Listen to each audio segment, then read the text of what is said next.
विठ्ठल आवडे प्रेम भाव विठ्ठल सोई भविष्ट देव रघुवीरा सेवत जाई सदा मुनिवीरा सेवत जाई सदा मुनिवीरा सेवत जाई सदा मुनिवीरा सेवत जाई सदा मुनिवीरा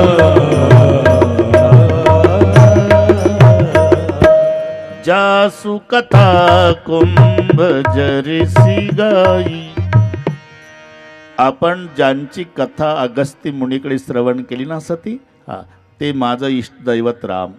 राम मुझे सच नहीं लगता. क्यों? अगस्त्य जी तो प्रवचन में बताते थे कि राम ब्रह्म है. हाँ, अगर ब्रह्म है तो ब्रह्म को वियोग कैसा और वियोगी ब्रह्म कैसे. सतीनं प्रश्न विचारला, जर ते ब्रह्म आहे तर त्याला कळू नये का आपली बायको कोणी चोरून नेली. म्हटलं झाडं गवटाळत. अरे जव तुम्हारे मन अति संदेहू तव कीन जाई परीक्षा लेऊ. भगवान शंकर म्हणाले, तुला जर त्याचा संशय आहे तर जात का नाही परीक्षा घ्यायला. तुम्ही मी वडाच्या झाडाखाली बसतो, तबलक बैठवू बट छाई.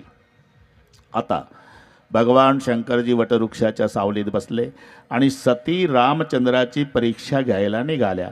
सतीनं विचार केला, परीक्षेकरता माध्यम काय वापरावं. आणि सतीच्या लक्षात आलं, हा बाबा आता सीतेसाठी रडतो ना, आपण सीता होऊनच जावं. जर भगवान असेल तर मला ओळखल, आणि सामान्य माणूस पळत येऊन हात धरून रडल, जानकी कितने दिन से रो रहा था, तू कहाँ गई थी. आणि म्हणून सती सीता झाली, रामचंद्राकडे निघाली. रामचंद्राने बरोबर ओळखलं ही जगन्माता सती आहे. आता एक लक्षात घ्या, रामाचे शंकरासोबत आणि शंकराचे श्रीरामासोबत 3 संबंध आहे, सखा, स्वामी आणि सेवक. राम शंकराचे सखा आहे, राम शंकराचे स्वामी आहे, राम शंकराचे सेवक आहे. शंकर रामाचे सखा आहे, शंकर रामाचे स्वामी आहे, शंकर रामाचे सेवक आहे. म्हणजे एकमेकाचे मालक आहे, एकमेकाचे भक्त आहे आणि एकमेकाचे मित्र आहे. आता वारकरी मंडळीला पाठ आहे. रामचंद्र प्रभू भजन करतात ना, ओम नमः शिवायचं आहे ना, आणि शंकरजी श्रीराम टाळे वाजून श्रीराम जय राम. सर्वांनी लाजायचं नाही. श्रीराम वा वा. हा, श्रीराम जय राम जय राम श्रीराम जय राम. टाळी. हा, श्रीराम जय राम जय राम श्रीराम. हात वर करा, हात वर करा. श्रीराम सर्वांनी म्हणायचं, सर्वांनी. लाजायचं नाही भजनाला. वा वा. भजन करी महादेव, भजन करी महादेव, भजन करी महादेव, भजन करी महादेव. सदा शिव सदा शिव राम तुझी, सदा शिव सदा शिव भजन करी महादेव,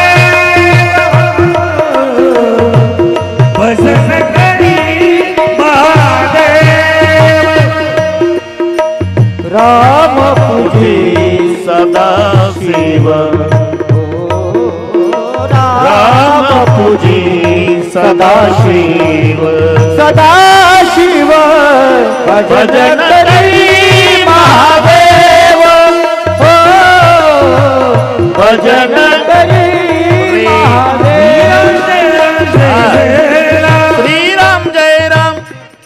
असं सर्वांनी श्रीराम जय राम जय जय राम वा वा आई बहिणी धन्यवाद श्रीराम जय राम जय जय राम श्रीराम शाबास श्रीराम जय राम जय जय सर्वांनी राम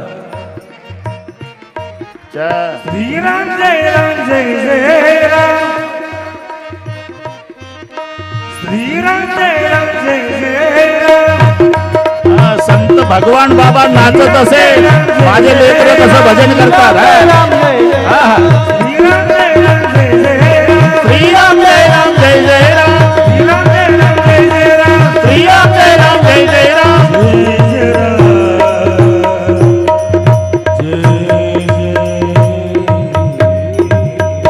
भगवान शंकरजी भजन करतात श्रीराम जय रामचं.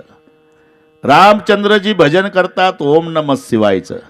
भगवान शंकरजी माता मानतात सीतेला. रामचंद्र माता मानतात सतीला. झालं काय? सती सीता झाली आणि ओळखलं. पण अडचण निर्माण झाली. काय म्हणावं? माते म्हणावं तर सीतेच्या रूपात आहे. सीते म्हणावं जगडमाता आहे. ते शिवाजी राजाचा पोवाडा ऐकला ना तुम्ही? असंच एक वाक्य तिथं आहे. तुम्हाला सगळे पाठ आहे.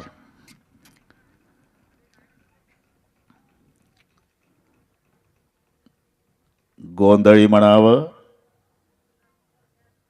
गडी जबरदस्त आहे.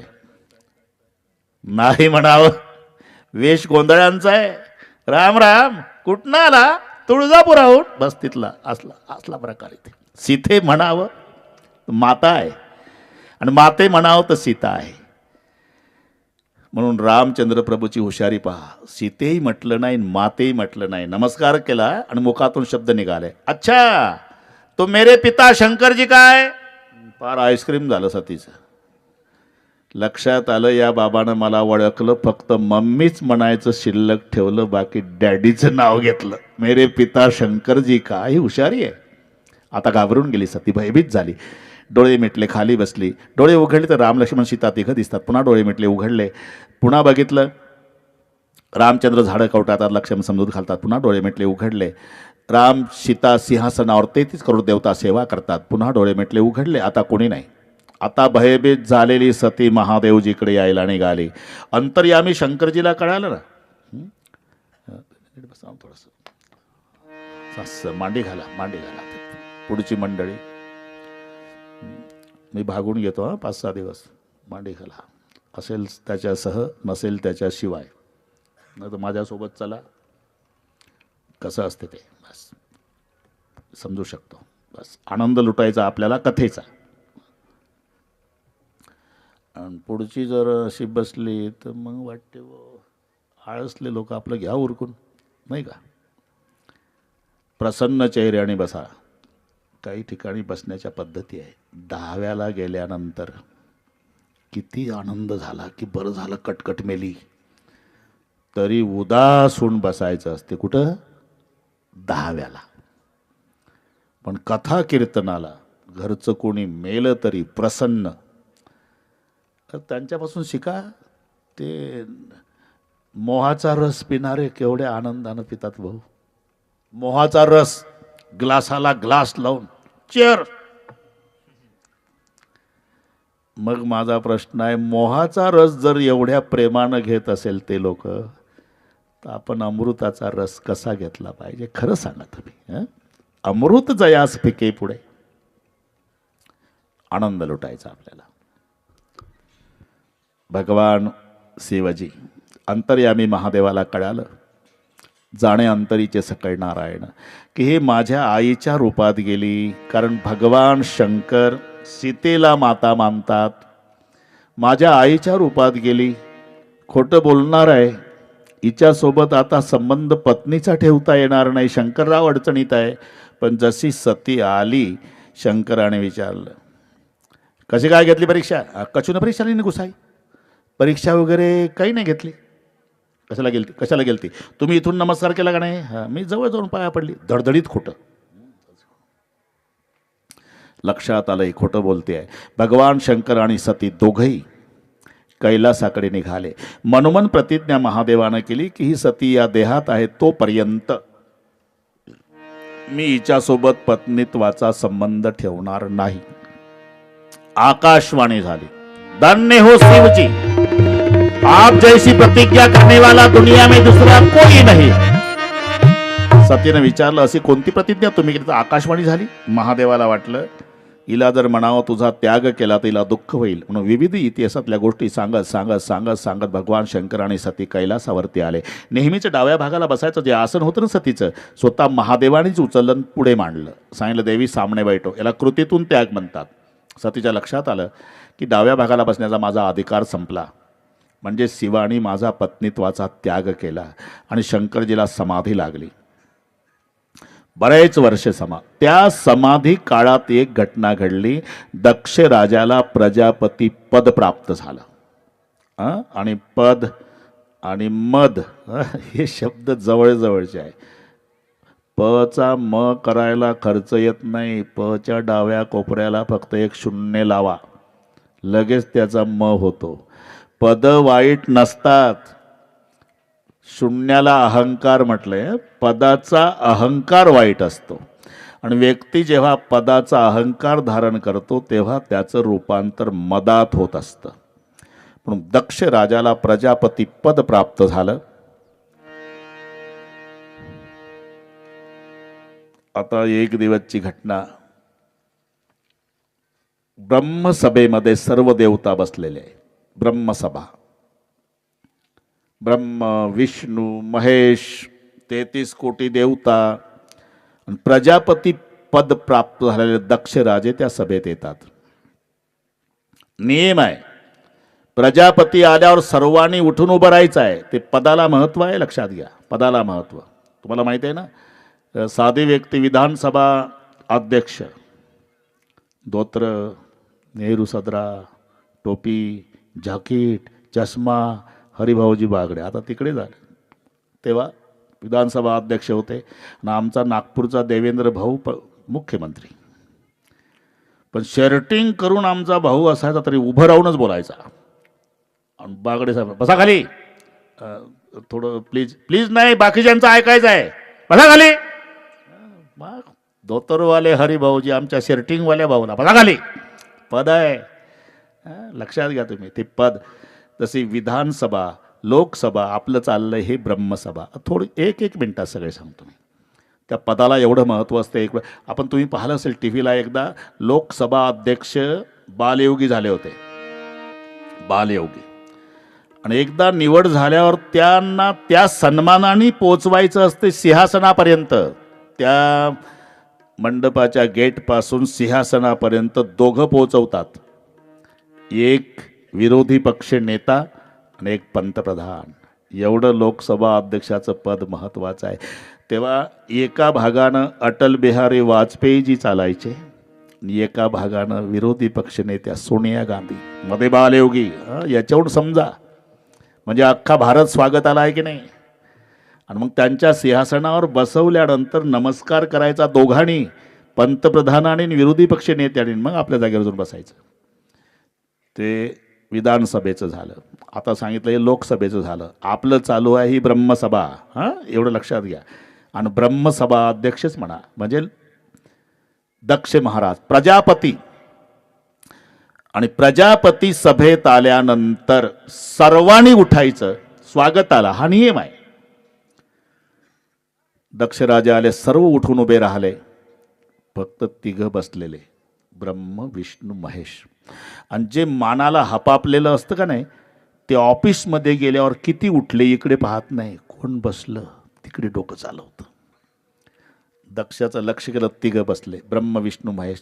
पहिल्यांदा ब्रह्मदेवाकडे पाहिलं, वाईट वाटलं नाही, हा माझा बाप आहे. ब्रह्मदेव बाप आहे ना, दक्षाचा बाप आहे माझा, नाही मुलाचा सन्मान करेल. शेजारी लक्ष गेलं तर विष्णू भगवान, अरे हा तर बापाचाही बाप आहे. विष्णू कोण आहे? त्याच्या नाभीतून कमळ, कमळातून ब्रह्मदेव, म्हणजे माझा आजोबा लागतो, नाही नातवाचा सन्मान करेल. पण त्याच्या शेजारी लक्ष गेलं तर शंकरजी दिसले. त्यांच्याकडे देवाच्या संबंधाने पाहिलं नाही, नात्याच्या. जावाई आहे पठ्ठ्याचा, मुलगी दिली याला, सासऱ्याचा अपमान, याला काय तकलीफ होती उभं राहायला. जे बोलायला सुरुवात केली, हे सभेतलं सांगतो हा, सभेतलं जावयाला बोलतोय सासरा. कुठून? मरकट लोचन. नीट ऐका, माकडाच्या डोळ्याच्या. काय वाटलं असेल जावयाला सगळ्यांच्या समोर? माकडाच्या डोळ्याच्या, भिकारड्या, स्मशानात राहतो, मेल्या माणसाचे मुंडके गळ्यात घालतो, चिता भस्म लावतो, बिना कपड्याचा फिरतो, बैलावर बसतो. अरे पश्चाताप झाला मुलगी देऊन, तरी शंकररावनं एका शब्दानं प्रतिउत्तर केलं नाही. मी तिथंच होतो म्हणून सांगतो. आपल्याला आज नियोजित वेळेत शिव पार्वती विवाहापर्यंतची कथा पूर्ण करायची आहे हां. आणि उद्या रामजन्म. बरं का मावल्यांनो, तुम्ही सगळ्या कौशल्या व्हा. आपल्या आपल्या घरून उद्या सुंट साखर आणायची, दळलेली, जास्त नाही, एक 25 ग्रामची पुडी बांधून आणायची, ते ठेवायचं पातेल्यामध्ये टाकून द्यायची, बसायचं जागेवर. मग इथे पाळणा आपण बरोबर उद्या रामजन्म करू. आज शिव पार्वती विवाहापर्यंत पोहोचायचं आहे. माकडाच्या डोळ्याच्या, भिकारड्या, एका शब्दानं उत्तर केलं नाही. खाली मान घातली महादेवानं, सासऱ्याला एक शब्दही बोलले नाही. जाऊ द्या, हे ठीक आहे. पण घरी आल्यावर सांगितलं नाही सतीला, तुझा बाप असं बोललाय म्हणून. हे प्रकरण जर 2025 मधलं असतं, ऑफिसमध्ये येऊन सासरा सगळ्या साहेब लोकांच्या समोर जर जावायला बोलला असता, माकडाच्या डोळ्याच्या भिकारड्या, काय झालं असते? अरे सासऱ्याचा ऑफिस मधला राग ऑफिस सुटल्यावर बायकोवर निघला असता का नाही? आल्या आल्या सुटकेच भर, कुठं जायचं? सुटकेच भर म्हणतो तुला, कुठं जायचं? तुझ्या बापाकडे नेऊन देतो. का तुझा बाप येऊन बोलला ऑफिसमध्ये, पण महादेवरावनं सतीजवळ सुद्धा सांगितलं नाही. हा, केवढी शांती. बरेच दिवस गेले. दक्ष राजाने यज्ञाचं आयोजन केलं, मोठा यज्ञ. त्या यज्ञामध्ये सर्वांना निमंत्रण दिली, फक्त दोघाला नाही, शंकरराव आणि सती. आपल्या भाषेत मुलीला आणि जावयाला. बरं का, निमंत्रण नाही दिलं सासऱ्यानं. सगळे देवता यज्ञामध्ये जेवणं झाली, मिष्टान्नाचं भोजन करून देवता वापस जातात, भेटतात दक्ष राजाला. जेवणं झाली सगळ्यांची, हा, पोटभर. हा, आता स्वर्गाला चाललो. एक काम करा, स्वर्गाला जाताना कैलास मार्गे विमानं न्या. कैलास मार्गेच का? एकच मार्ग आहे का स्वर्गाला जायचा? जर तुम्हाला स्वर्गाला जायचं असेल मार्ग सांगतो. अगर स्वर्ग में जाना है तो दवा पीकर जा सकते, अस्पताल में सोकर जा सकते, कुएं में कूदकर जा सकते, मिट्टी का तेल डालकर. अरे किती रस्ते स्वर्गाला जायचे आहे. तिकडूनच का? हा पूर्वीपासूनचा उद्देश आहे. हे गेले म्हणजे जावयाला मुलीला कळल की आमच्या बापाकडून येतात लोक गुलाबजाम खाऊन, आम्हालाच निमंत्रण नाही. बस एवढा. ही पूर्वीपासूनची बिमारी आहे. आताही गावगाड्यात असते. पंजाबरावला माहिती असते शेजारच्या नामदेवरावला विठ्ठलरावचं निमंत्रण नाही, हे पंजाबरावला चांगलं माहिती असते गावात. पण जेवायला जाताना पंजाबराव मुकाट्यानं जाते का? चला नामदेवराव. कुठं? विठ्ठलरावकडे आंबेरस आहे, तूच घे ना खाऊन. 3 पिढ्या थोबाड पाहत नाही एकमेकाचं, कुलप लावून जा ना घरदाराचं. देख लागले का आम्हाला? बस तोच प्रकार. हे रामायण आपल्यासाठीच आहे. कैलास मार्ग विमानाने. आणि कैलास मार्ग विमानं निघाली ना, सतीचं लक्ष गेलं. विमानातल्यांना विचारलं, कुठनं येत आहे तुम्ही? तुमच्या बापाकडून. काय फार मोठा यज्ञ आहे. काय केवढे पदार्थ, किती लोक जेवतात, बापरे बाप. फक्त सर्व दिसले पण तुम्ही शंकरराव नाही. हे एवढ्याच कामावर होते ना. दिलं राखेल ओतून गेली निघून. सती आत आली, महादेवाला म्हणाले. आता एक लक्षात घ्या पुरुष मंडळी, हे परस्परे कार्यक्रम कसा ढकलावा माता भगिनीपासून शिका. त्यांचा कोण तास घेतय शाळेत स्पेशल कोणा, बरोबर शब्द फेक त्यावेळेला. सतीचे शब्द सांगतो. काय तुमच्या सासऱ्याकडे मोठा यज्ञ आहे म्हणतात, हिच्या बापाकडे नाही का? खरं सांगा, मराठी पहा कोणकडे चालली, अभिजात दर्जा. तुमच्या सासऱ्याकडे मोठा यज्ञ आहे म्हणतात हे लोक. आता बापाकडे म्हटलंच नाही कारण ढकलायचं आहे ना जावायावर. तुमच्या सासऱ्याकडे मोठा यज्ञ आहे म्हणतात हे लोक तिकडनंच येतात. मग तुला काय वाटतं सती? तुला काय वाटतं? तुझा बाप कार्यव्यापामुळे निमंत्रण द्यायचं विसरला असं वाटतं का तुला? अरे तुला आणि मला हेतू पुरस्कार निमंत्रण नाही का? आज सांगतो, तुझ्या बापाचा अपमान करायचा उद्देश नव्हता. मी बसलो होतो ब्रह्मसभेमध्ये, ध्यानस्थ बसलो होतो. तुझा बाप आला, उठलो नाही तो वाटेल तसा बोलला. माकडाच्या डोळ्याच्या भिकारड्या, मुलगी देऊन पश्चाताप झाला, बैलावर बसून फिरतो, स्मशानात राहतो, मेल्या माणसाचे मुंडके घालतो, राख लावतो अंगाला, म्हणून मला तुला निमंत्रण नाही. आणि हे बघ, निमंत्रणाशिवाय जाऊ नये, निमंत्रणाची वाट पाहू नये, निमंत्रण असलं तरी जाऊ नये. हे कळलं? निमंत्रण असलं तरी जाऊ नये, त्याच्यावर बोलायचं काम नाही. निमंत्रणाशिवाय जाऊ नये लग्नाला. काही काही माणसं धाडस करतात, का रे दुपारचं काय मंगल कार्यालय, अरे पण निमंत्रण आहे, नसू दे रे. विचारलं तर मुलीकडचे, अरे पण मुलीकडचे, आणि विचारलं मुलाकडचे. दुपारी मुलीकडचं, संध्याकाळी मुलाकडचं, दुपारी मुलीकडचं, संध्याकाळी मुलाकडचं, मुलीकडचं मुलाकडचं, मुलीकडचं मुलाकडचं. तुळशीच्या लग्नापासून मृगाचा पाऊस पडेपर्यंत 2च शब्दावर जेवतो बाहेर 8 महिने. मुलीकडचं मुलाकडचं, मुलीकडचं मुलाकडचं, मुलीकडचं मुलाकडचं. एकदा मंगल कार्याला पंगत होती, बसलं जेवायला. अनोळखी माणूस जेवायला होता म्हणून पंक्तीचा मालक आला, पुढे उभा राहिला. कुठले आपण? खाली मान घातली. ए खाली मान घाले. कुठले तुम्ही? मी का? हा मुलीकडचा. नाही नाही गडबड झाली थांबा, मुलाकडचा. उठ. का म्हणतोस? माझ्या बापाच्या श्राद्धाचं जेवण आहे आणि मुलीकडचं मुलाकडचं, लाज नाही वाटत? अरे म्हणून निमंत्रणाशिवाय जाऊ नये लग्नाला. महादेवजी सांगतात, मी नाही सांगतो, महादेव सांगतात निमंत्रणाशिवाय जाऊ नये लग्नाला. पण निमंत्रणाची वाट पाहू नये कथा कीर्तनाला. इथे मात्र निमंत्रणासाठी. हो तुम्ही आले नाही 7 दिवस, आम्हाला निमंत्रण कुठं? संयोजकाच्या नातवाचं बारसं होतं का निमंत्रण द्यायला? अरे कोरोना झालता तेव्हा डॉक्टर यायचा का तू पडायचा बीडला? व्याधे पिढीला धावे वैद्याची या घरा, तसं आपुल्या परिहारा लागून या. इथे निमंत्रणाची वाट पाहू नये. तरी सती 4 ठिकाणी निमंत्रणाशिवाय जाता येतं. मित्राच्या घरी मित्राला, गुरुच्या घरी शिष्याला, भगवत कार्यात भक्ताला आणि माय बापाच्या घरी पुत्राला. ते वायर ठेवून दे ना तुम्ही, लहान लेकरासारखं कशाला असं. 4 ठिकाण. गुरुच्या घरी शिष्याला, आपल्या गुरु महाराजांच्या घरी जर काही कार्य असेल आणि शिष्याला कळालं, निमंत्रण नसू द्या पण बिना निमंत्रणी जायचं कोणी? शिष्य आणि गुरुकडे. मित्राच्या मुलीचं लग्न आहे, मित्र निमंत्रण द्यायचा विसरला, पण तुम्हाला कळालं ना तर बिना निमंत्रणी जावं. मित्राच्या घरी मित्राला जाता येतं निमंत्रणाशिवाय. भगवत कार्य चालू आहे आणि भक्ताला कळालं, बिना निमंत्रणी जावं. मायबापाच्या घरी काही कार्य आहे, पुत्राला कळालं, बिना निमंत्रणी जावं म्हटल्यावर सती तर उभीच झाली. तेच म्हणते ना मी, माझ्यात पप्पाकडे ना, निमंत्रणाची गरजच काय? आणि मग शंकररावच्या लक्षात आलं कधी? 4:45ला. काळजी करू नका, 1.25 तास आहे, बरोबर करू. 4:45ला लक्षात आलं की कायदा आपल्याकडेच फिरला. मग 2 शिवगण दिले आणि 2 शिवगणा संवेद सती आपल्या पित्याच्या यज्ञ मंडपात जाती.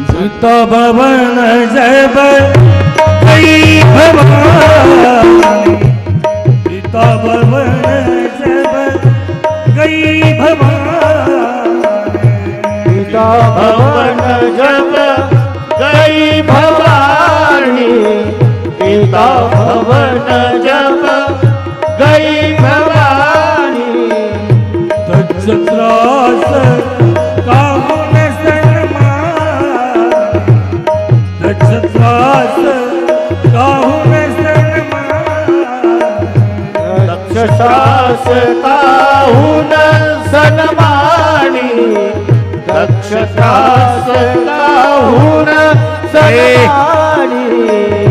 सादर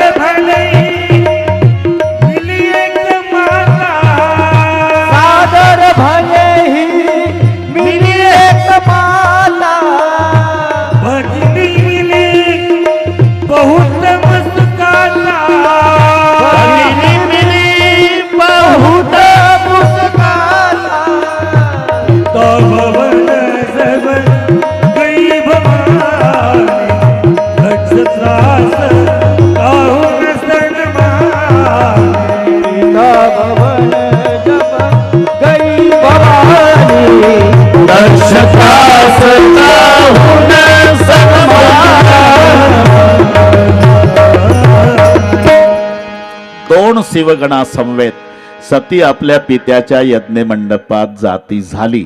पण इकडे दक्ष राजानं सर्वांना सक्त ताकीद केलेली. लक्षात ठेवा, माझा जावाई शंकर भगवान माणी पुरुष आहे, निमंत्रणाशिवाय येणार नाही. पण माझी मुलगी सती येण्याची शक्यता आहे.